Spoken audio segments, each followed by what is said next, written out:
د خروم مثال د هغه ماشوم دی چې پیدا کېدو سره هغه ته د هېڅ څیز کمی نه و سیم چې غوښتي دی ورته میلاو شوي دي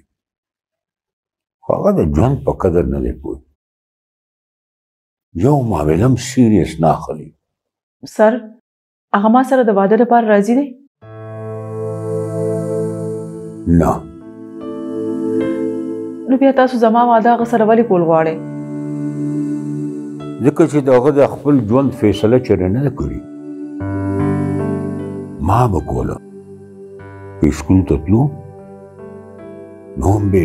جړل او نه بدلو چې کالج کې مې داخل کو نو مې سبق سره شوق نو یونیورسټۍ ته لاړو د انجینیرنګ نه انکار وکړو چې زه نه جوړېږم انجینیر خو زما په محنت سره نن هغه انجینیر دی ما که په هغه سختي نه کوله دا کم تعلیم چې کړی دا مې نه وکړی سر د ماشومتوب بېله خبرې اوس هغه لوی شوی دی هغه ته د خپلې هرې فیصلې اختیار شته دی که ما په هغه سختي نه کوله نو نن به د هغه څه ویلي د هغه فیوچر به څه نتینګ زیرو سر واده خو د ژوند یو لویه فیصله ده ځکه خو زه د هغه فیصلې په خپله کوم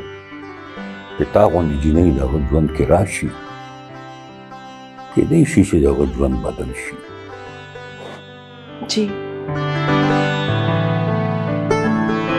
انګریزي دا ته څه کوې یار تو کور پرېږدی یار نو کاشر زه څه وکړم پاپا ماله واده کوي یار خود به پرېږدم نو دی کې پرابلم څه دی وکړه که نه واده چې دا زه د ګپ په موډ کې نه یم یار ایم ډیم سیریس یار ایم ناټ انټرسټډ ان دس ګرل زه هم د سره ګپ نه لګوم لګیم ته د دې نه ایشو مه جوړوه دونه معمولي خبره هم ستا مازو کې نه راځي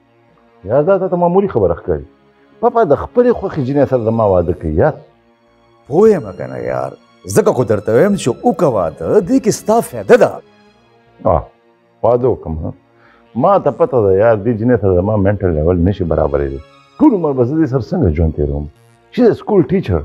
تا ته پته ده په یو کې زما څومره هایلی ایجوکیټډ جینکۍ ګرل فرینډ دی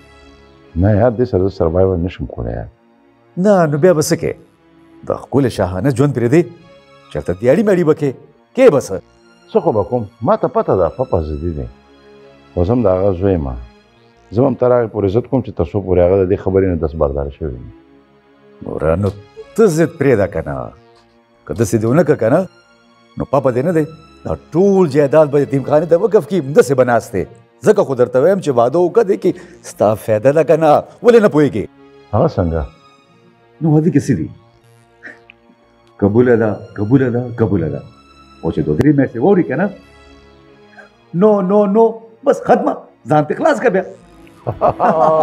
دومره هم نه پوهېږې یار بلکل پوه شوم ځه راځه چې ځو راځه زه به چېرته بس ته راځه که نه یار هغه ملګرو سره ګپ لګوو که نه